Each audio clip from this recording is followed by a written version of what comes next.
نے فرمایا کفر کے بعد سب سے بڑا گناہ کسی کی دل آزاری ہے۔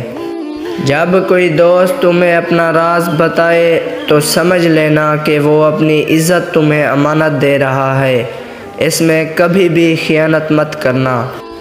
وقت اور دولت دو چیزیں ہیں جو انسان کے اختیار میں نہیں۔ وقت انسان کو مجبور اور دولت مغرور بنا دیتی ہے۔ سب سے پہلی عبادت یہ ہے کہ انسان مصیبت میں صبر کر کے اللہ پاک سے مدد کا منتظر رہے۔ کامیابی حوصلوں سے ملتی ہے، حوصلے دوستوں سے ملتے ہیں، دوست مقدروں سے ملتے ہیں اور مقدر انسان خود بناتا ہے۔ 3 چیزیں ایمان کو تباہ کر دیتی ہیں: امیر دل کی محفل، عورتوں کی صحبت، جہلوں سے بحث۔ جو شخص تمہارا غصہ برداشت کر لے اور ثابت قدم رہے تو وہ تمہارا سچا دوست ہے۔ جو ذرا سی بات پر دوست نہ رہے وہ دوست تھا ہی نہیں، اور جس کو ایسے دوست کی تلاش ہو جس میں کوئی خامی نہ ہو، اسے کبھی بھی دوست نہیں ملتا۔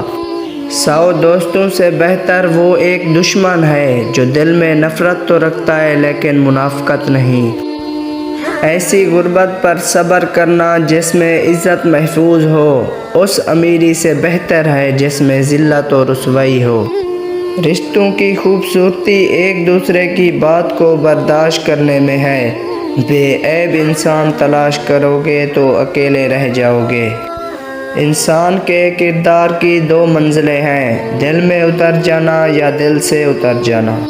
زندگی کی اصل خوبصورتی یہ نہیں کہ آپ کتنے خوش ہیں، بلکہ زندگی کی اصل خوبصورتی یہ ہے کہ دوسرے آپ سے کتنے خوش ہیں۔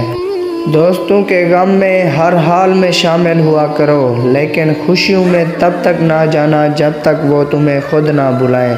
تمہارا ایک ہی رب ہے پھر بھی تم اسے یاد نہیں کرتے، لیکن اس کے کتنے بندے ہیں پھر بھی وہ تم کو نہیں بھولتا۔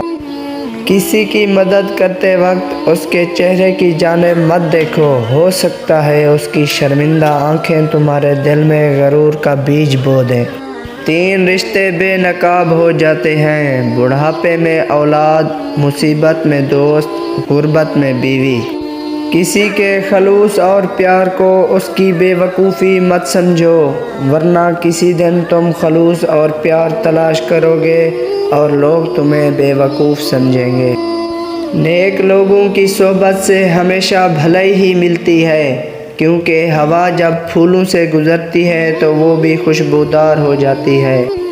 زندگی کو بدلنے میں وقت نہیں لگتا، لیکن وقت کو بدلنے میں زندگی لگ جاتی ہے۔